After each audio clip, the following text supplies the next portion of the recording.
ça, ce sont des débats évidemment spécialistes, mais néanmoins qui concernent beaucoup la prévision de la sûreté. L'IRSN conclut que certaines pubs ne respecteraient pas complètement les exigences de la démonstration de sûreté, c'est-à-dire en particulier en termes de marge insuffisante. Voilà, donc ça, je termine sur cette partie-là. Le deuxième risque, c'est le risque sismique, comme vous le savez, hein, je crois que ça a déjà été évoqué, donc je vais rapidement passer là-dessus. Il y a un problème d'abord de connaissance de l'histoire des séismes, qui n'est pas évident. Si l'on regarde les écarts entre les différents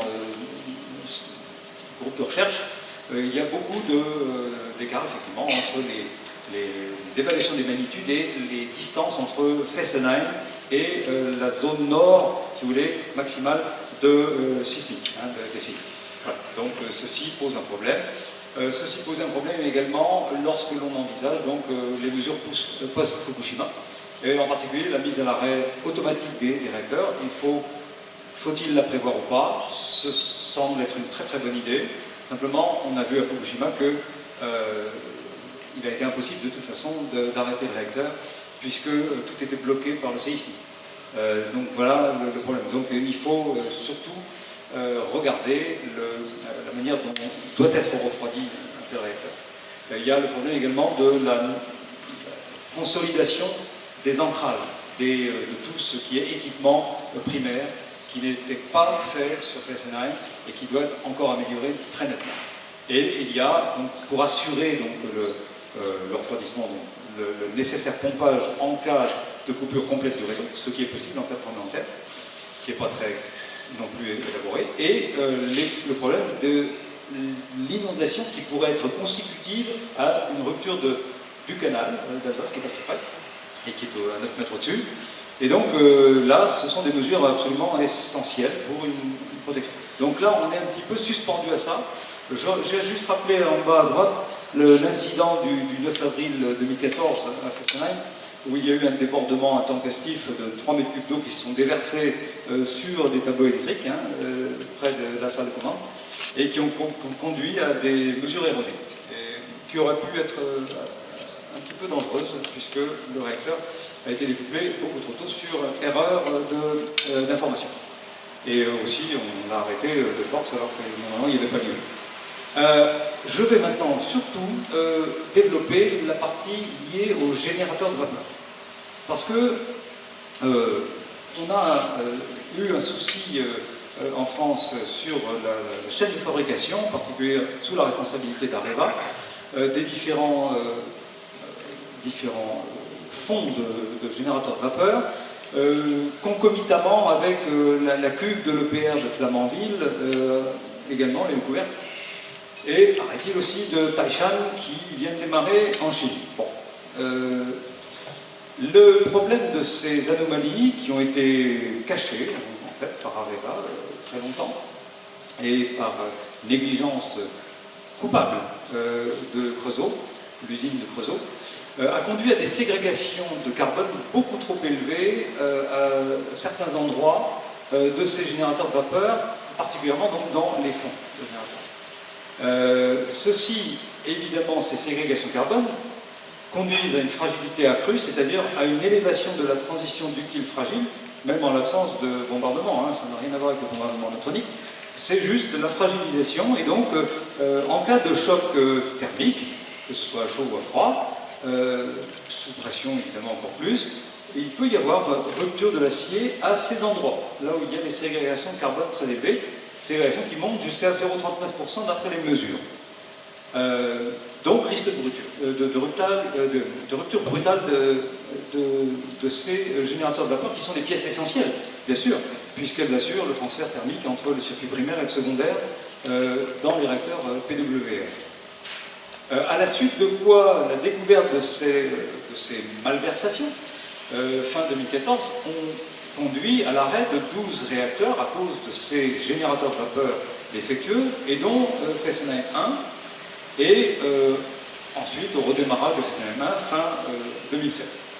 Mais redémarrage autorisé, mais en mode dégradé, c'est-à-dire un petit peu en régime réduit. en particulier pour prévenir les chocs thermiques, puisqu'on sait que ces générateurs de vapeur sont fragiles. Réduction des vitesses de refroidissement-réchauffement imposées, qui descendent de 55 degrés par heure à 14, et limitation à 15 degrés de l'écart entre la température de l'eau d'injection au joint des pompes primaires et au refoulement du circuit de refroidissement à l'arrêt, lorsque le circuit est arrêté. Voilà, donc ça, ce sont des conditions assez draconiennes imposées par la fragilisation de l'acier, donc ça concerne Fessenheim 1. Mais on a découvert par ailleurs qu'il y avait une anomalie de fabrication sur la virole basse numéro 335, puisqu'elles sont numérotées, du générateur de vapeur numéro 3 et non pas numéro 2 de Fessenheim. Et ceci, donc, on l'a découvert après que, en fait, ce générateur de vapeur a été mis en place, il a été fabriqué en 2008 et mis en place en 2011. Donc, on fonctionne, en fait, la centrale fonctionne avec ce générateur de vapeur numéro 3, défectueux et dangereux depuis cette époque. Alors, normalement, cette virole-là, et donc le GV correspondant, n'aurait pas dû être commercialisé par Areva et par l'usine de Cozo. Simplement, l'usine de Cozo savait, le document d'atteste à droite, savait que cette pièce était en norme, c'est-à-dire qu'elle avait été trop courte, et normalement, le chutage de la pièce à droite, qu'on appelle la masselotte, qui concentre les impuretés, en fait, lors du forgeage du générateur de vapeur, aurait dû être coupé beaucoup plus haut. Et en fait, c'était pour eux impossible. Et comme ils voulaient absolument pas sacrifier cette pièce, ils ont décidé de la faire quand même, mais en ne pas coupant la partie ségrégée. Voilà. Donc, insuffisamment. De fait, cette pièce 1 est défectueuse, et 2, les documents sont falsifiés, donc la décision logique a été d'arrêter le réacteur numéro 2 de Fessenheim à la suite de cette découverte, donc le 13 juin 2016, et de suspendre le certificat d'épreuve du générateur de vapeur le 18 juillet 2016, juste après. Concernant l'instruction du dossier de cette fameuse virole basse, numéro 335, l'arrêt de la suspension a été effectué très récemment, comme vous le savez, le 12 mars 2018 par l'ASN, qui a autorisé la continuation du fonctionnement du réacteur 2, toujours en mode dégradé bien sûr, avec ce générateur de vapeur, malgré les défauts, mais très importants, et malgré la tromperie. C'est très surprenant, comme on va le voir, mais il faut avoir à l'esprit que, normalement, en France, d'après la loi de transition énergétique, c'est marqué en dessous, l'article L593-24 dit que si une installation nucléaire de base cesse de fonctionner pendant une durée continue supérieure à 2 ans, son arrêt est réputé définitif. Il est clair que l'autorisation de redémarrage a été donnée juste avant cette échéance, c'est-à-dire qu'il suffisait encore de 3 mois, c'est-à-dire au 12 juin, et le réacteur, normalement, n'avait plus le droit de redémarrer. Donc, on a la forte impression, et surtout à la lecture des documents que j'ai mis ici, que c'est un dossier qui a été complaisant. Donc, si vous voulez, la levée de l'interdiction de l'utilisation de ce générateur de vapeur a été une formalité de soumission de l'ASN à l'impératif F, qui en plus peut se réclamer d'une indemnité pour arrêt imposé. Voilà. Alors, comme le temps malheureusement semble être compté, donc je vais essayer d'accélérer, je ne vais donc pas vous lire tous les détails, mais il est très clair que quand on lit ce dossier, en tant que physicien, si vous voulez, et thermicien aussi, j'ai l'impression que je n'aurais pas donné sa moyenne à un master qui m'aurait sorti ça. Donc je pense qu'il y a vraiment des soucis de modélisation et d'une part, et de caractérisation d'autre part. Les critiques de l'IRSN existent, mais bizarrement, on a l'impression qu'ils passent un petit peu là-dessus, et pour arriver à la conclusion plus ou moins forcée qu'il faut réautoriser le générateur de vapeur. Donc j'ai plusieurs pages là-dessus, donc si nécessaire, on pourra revenir dans la discussion, mais les détails sont quand même très très clairs là-dessus, en particulier sur les méthodes d'évaluation et de simulation qui sont assez, à mon avis, légères. Voilà, donc je ne développe pas ça, il y a beaucoup de choses, hein, donc j'ai plusieurs pages là-dessus, vous voyez. Ma conclusion, donc, c'est que ce dossier de validation du générateur de vapeur 3 est un dossier complaisant. Cela, pour moi, comme pour beaucoup de personnes et de chercheurs, jette un peu le doute sur la crédibilité de l'ASN, qui, théoriquement, est une autorité de sûreté. Et ceci est un peu problématique, c'est pareil pour la cuve de l'EPR, puisqu'il a été autorisé un cycle de couvercle, alors que tout a été également falsifié. Donc il y a des risques, et on n'a pas aujourd'hui de garantie solide de protection contre le risque de rupture brutale de ce générateur de vapeur, en cas en particulier d'arrêt brutal ou de refroidissement intempestif. Autre défi, c'est l'usure des gaines des barres de combustible qui pose problème, puisque ces gaines se fragilisent d'autant plus qu'elles subissent des cycles thermiques importants lors des variations de puissance du réacteur, par exemple en mode de suivi de charge. Et donc ça, c'est quelque chose qu'il faut absolument éviter si l'on veut éviter la dégradation d'une part des taux de fissure des pastilles d'oxyde d'uranium, mais aussi des gaines en zircaloï 4 qui constituent l'enveloppe des barres de combustible. Et donc qui contaminent, par le fait des fissures, contaminent le circuit primaire en éléments radioactifs de fission ou de fils de chaînes de désintégration. L'arrêt Brotdorf, qui a eu lieu en février 2017, semble en partie lié à ce genre d'effet. Il a été arrêté parce qu'il y avait justement trop de fissures dans les gaines. Le troisième point que je veux aborder, c'est l'enjeu de la fermeture. Fermer Fessenheim, c'est un enjeu local très important pour nous, puisqu'il s'agit de la sécurité avant tout des populations de toute la plaine rhénane. Il s'agit d'éviter l'accident majeur qui pourrait survenir pour différentes raisons. Ça peut être une conjonction de causes humaines, d'erreurs tout simplement humaines, techniques, avec des fuites, des pannes ou des courts-circuits, et aussi naturelles, puisque des séismes, des inondations, pourquoi pas des foudres sur les transformateurs, peuvent poser des problèmes brusques.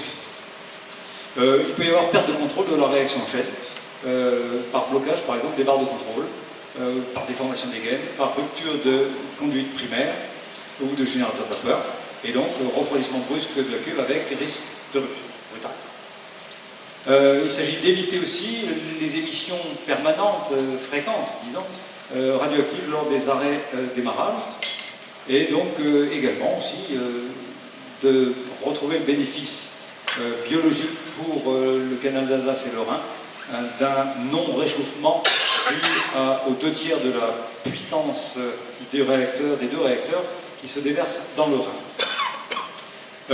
Il s'agit aussi pour nous de préparer la transition, et ça c'est un symbole fort, parce qu'il y a besoin d'une création massive d'emplois dans les réseaux énergétiques intelligents, dans le stockage énergétique, dans les énergies renouvelables.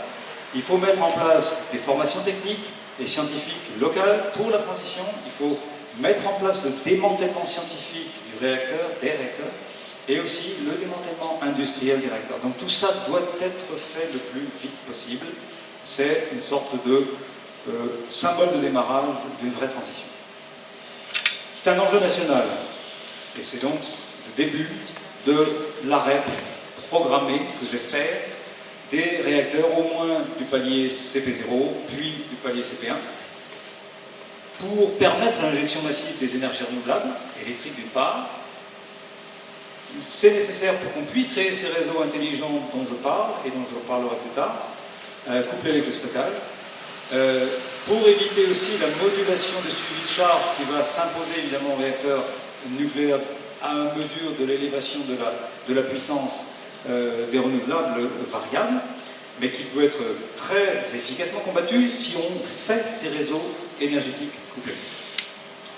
Cela permet aussi de réorienter massivement les investissements, parce que tous les coûts supportés, et que l'on va supporter encore en France, dans le maintien des réacteurs nucléaires, dans l'EPR, dans l'enfouissement des déchets, etc., nous pose un problème sur les priorités financières. Et comment peut-on faire une réelle transition si on ne peut pas développer ces énergies renouvelables par ailleurs. Donc, amélioration aussi de l'état financier d'EDF, puisque arrêter les centrales nucléaires permet d'éviter aussi la surproduction. Voilà. Ceci nous permettra, si l'on ferme 18 réacteurs, d'atteindre l'objectif de 50%. D'ici 2025, évidemment, semble fortement compromis, puisqu'on ne fait que de prendre du retard. 2028 est un horizon plus vraisemblable, mais il faut une volonté politique. Ça permettra donc de mettre en place ces systèmes énergétiques intelligents, Smart Energy Systems, qui sont très en avance dans certains pays comme le Danemark, qui permettent de coupler les réseaux et de coupler tous ces réseaux, gaz, électricité, chaleur, froid, avec le stockage. Et ça permettra de poursuivre ensuite la planification des arrêts nucléaires pour les autres paliers jusqu'à, il faut encore fermer 16 réacteurs si on veut descendre à 30%. 30% qui serait un autre seuil qui permettrait de faire fonctionner en base avec peu de modulation les réacteurs et donc plus de sécurité. C'est un enjeu international pour nos pays, protection des populations allemandes, françaises, suisses, préservation de la nappe phréatique du Rhin et démonstration de la faisabilité de la transition énergétique européenne, avec en particulier le co-développement que je réclame pour les solutions renouvelables entre nos pays, avec la mise en commun aussi des expériences de démantèlement nucléaire que je pense absolument nécessaires pour nos pays, ce qui permettrait de baisser simultanément la production nucléaire en Europe. Alors après la fermeture, qu'est-ce qu'il nous reste à faire? Eh bien, d'abord, immédiatement renforcer les digues, parce que il est clair qu'elles sont toujours là, elles sont toujours fragiles, et le séisme peut toujours arriver. Donc c'est la première des choses à faire, parce que tout ce qu'on fera après, y compris le démantèlement nucléaire, ne peut pas être noyé brutalement par un séisme. Donc il faut déjà commencer par ça. Il faut créer une zone de démantèlement industriel de Fessenheim 1 et 2, avec une zone de déconstruction, recyclage des équipements non radioactifs, préparation de silos de stockage protégés, bunkérisés pour les déchets de démantèlement des GV et les équipements primaires radioactifs, et puis l'évacuation des barres de contrôle vers la Hague Voyeux. Création d'un centre de recherche et d'analyse physico-chimique des cuves irradiées. Alors ça, je pense qu'il faut le faire, ça, parce que tous les détails que je vous ai dit, vous avez vu qu'il y a beaucoup d'incertitudes scientifiques concernant le vieillissement des aciers. Eh bien, ce serait l'occasion unique de passer à l'expérience. C'est-à-dire que le démontage de la cuve pourrait être fait avant le démontage, l'inspection par les centres de recherche français, allemands et suisses en détail des deux cuves qui sont les plus vieilles en France, nous apporterait beaucoup, à mon avis, de réponses. Et ceci pourrait se faire sur des années. Et ça, en collaboration entre nos trois pays. Donc moi, je réclame la création d'un tel centre de recherche. On pourrait ensuite procéder intelligemment au découpage une fois que toutes les investigations auront été faites, ce qui permettrait, si le découpage est fait intelligemment, de prélever un maximum d'échantillons petit à petit. Création d'un centre de développement également de réseaux intelligents qui serait international en particulier. Je ne détaillerai si vous voulez. Et à moyen terme, on pourrait donc faire un centre de formation international sur les systèmes intelligents ici, sur notre trajectoire, et faire une coopération transfrontalière également sur les transports collectifs, sur les énergies renouvelables, sur les villes intelligentes et sur les réseaux de production agricole, biologique et agroforesterie. Voilà. Donc en conclusion, je passe sur ça. J'espère que tout ceci ne sont pas que des vœux pieux, mais que nous pourrons nous revoir positivement après l'arrêt de Fessenheim et Sablé-Champagne. Merci de votre attention.